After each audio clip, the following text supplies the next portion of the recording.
সাকিবের বাড়িতে হামলা। হাসিনার ভার্চুয়াল সম্মেলনে হাজির থাকার কয়েক ঘন্টার মধ্যেই ছোড়া হলো পাথর, ধরানো হলো আগুন।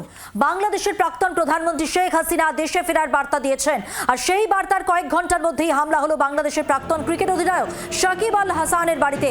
তার বাড়িতে পাথর ছোড়া হয়েছে বলে অভিযোগ, আগুনও ধরানো হয়েছে বলে খবর। হাসিনার ভার্চুয়াল সম্মেলনে উপস্থিত ছিলেন সাকিব, আর সেই কারণেই তার বাড়িতে হামলা হয়েছে এই খবর জানিয়েছে বাংলাদেশের সংবাদ মাধ্যম।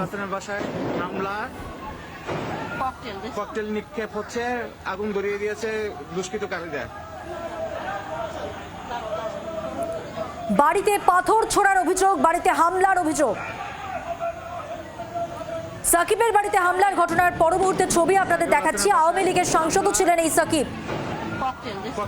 হাসিনার ভার্চুয়াল বৈঠকে সামিল হয়েছিলেন, সেই কারণেই তার বাড়িতে হামলার অভিযোগ, বাড়িতে পাথর ছোড়ার অভিযোগ।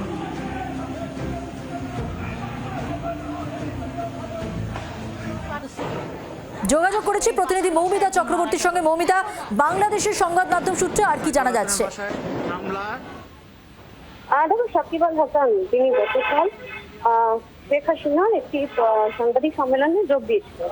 তারপরেই দেখা যায় যে তার মাগুরার যে বাড়ি, সেই বাড়িতে ক্রমাগত ককটেল বোমা বিস্ফোরণ করানো হয়, বাড়ি ভাঙচুর করা হয়, এবং এর আগেও সাকিব আল হাসানের বাড়ি ভাঙচুর করা হয়েছিল, ককটেল বিস্ফোরণ হয়েছিল, কিন্তু সেটা 2024-এ যখন জুলাই আন্দোলন হয় সেই সময়।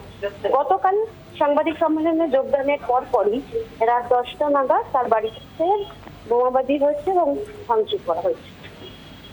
ধন্যবাদ। বাংলার আওয়াজ, বাঙালির আবেগ, জি 24 ঘন্টা।